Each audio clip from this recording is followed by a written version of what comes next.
The best Jiu-Jitsu submissions for beginners. Ezekiel choke. The Ezekiel choke is a blood choke you can hit from mount or even from bottom guard using nothing but your own sleeves. You slide one arm under your opponent's chin with your hand tucked into the opposite sleeve, then use the other hand to reinforce the choke as you drive your forearm across their carotid arteries. What makes it special is that it doesn't need the GI at all if you're wearing a rash guard with sleeves, and it can catch people totally off guard because it doesn't look like a real threat until the pressure is already on. It's number one on this list because it's low percentage against experienced opponents who know to defend their neck.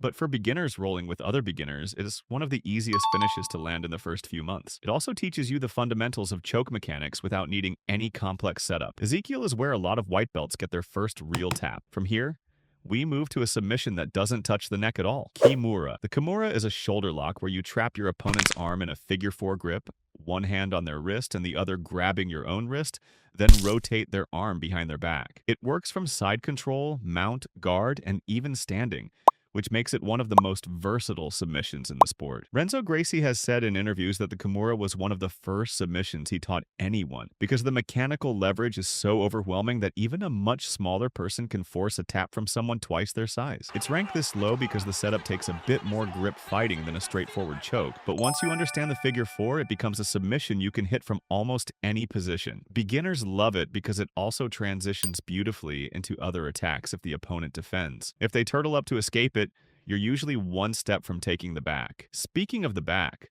let's talk about the choke that ends more matches than almost anything else. Rear naked choke. The rear naked choke is considered the king of submissions, and for good reason. Once you take your opponent's back and get both hooks or a body triangle in, you slide one arm under their chin, clasp your hands together, and squeeze while pulling their head into your chest. There's no defense once it's fully locked in besides pure strength, and even that rarely works because the choke cuts blood flow to the brain, not air to the lungs.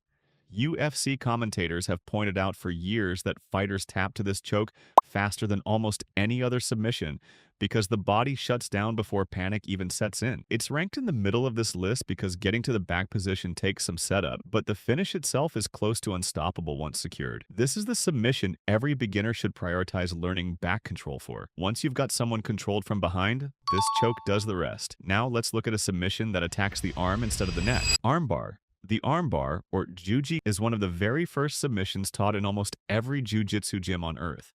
From mount or guard, you isolate one of your opponent's arms, swing your leg over their head, and extend your hips while pulling their wrist toward you, hyperextending the elbow. It's brutally effective because the elbow only bends one direction, so there's very little room for the opponent to escape once your hips are elevated and their arm is fully controlled. Royce Gracie famously finished multiple opponents with arm bars in the earliest UFC events, proving the technique could work against much larger, stronger fighters with no grappling background.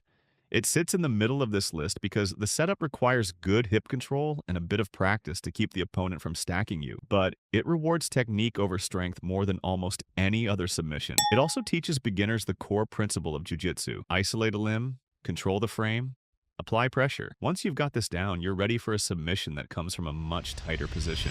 Triangle choke. The triangle choke uses your legs instead of your arms to cut off blood flow, which makes it feel almost magical the first time you land it. From guard, you trap one of your opponent's arms and their head between your legs, lock your ankle behind your own knee, and squeeze your thighs together against both sides of their neck. It's especially dangerous because most beginners don't even realize they're caught until the pressure is already building, since it doesn't look like an obvious choke from the outside. This submission requires solid hip flexibility and angle control, which is why it ranks a bit higher on this list than the armbar or Kimura. But once you understand the mechanics, it becomes a submission you can chain together with armbars and omoplatas from the exact same position. It's often called the gateway to more advanced guard work because of how many other attacks branch out from it. Next up is a submission that looks painful because it is. Guillotine choke. The guillotine is one of the most instinctive submissions in jiu-jitsu because it comes from a position beginners find themselves in constantly,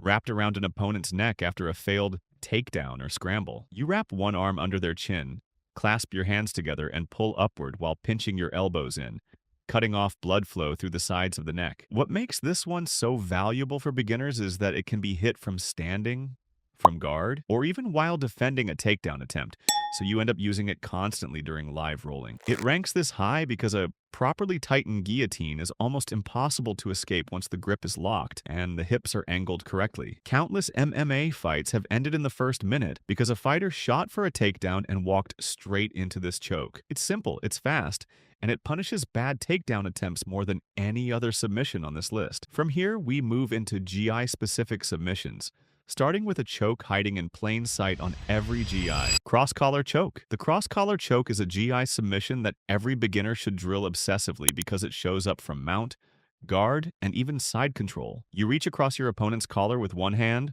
palm up, then reach across with the other hand, palm down, crossing your wrists as you pull both collars tight against the sides of their neck. The blood choke this creates is fast and brutal, and because it uses the GI fabric itself as leverage, it requires very little strength to finish properly. This submission ranks high on the list because once both grips are deep, there's almost no escape besides breaking the grip before it tightens, which most beginners don't react to in time. It's also one of the first techniques that teaches new students how powerful GI grips can be compared to no-gi grappling. Once you've mastered this from mount, you'll start hunting for the collar in every position you roll from. Now let's look at a lock that attacks the shoulder from a completely different angle. Omoplata. The omoplata is a shoulder lock delivered entirely with your legs, which makes it one of the more technical but rewarding submissions on this list. From guard, you trap your opponent's arm and swing your leg over their shoulder, then use your hips to rotate their entire body while your leg cranks their arm behind their back. This submission ranks near the top because it's incredibly difficult to defend once the opponent's posture is broken, and it often forces them to roll or forward roll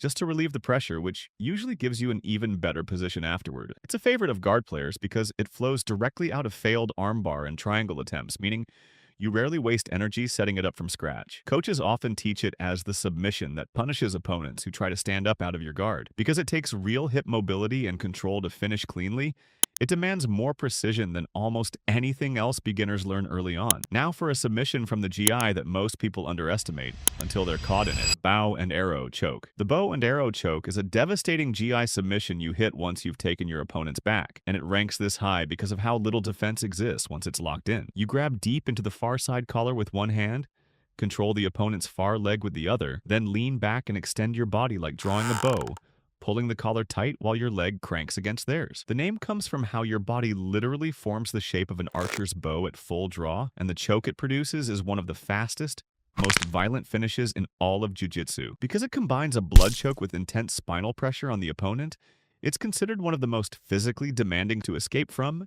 Even for experienced grapplers, it requires solid back control first, which is why it sits near the top of this list rather than at the very beginning. Once beginners get comfortable taking the back, this becomes one of the most satisfying finishes to hunt for. That brings us to the most technical and arguably most powerful submission on this entire list. Americana.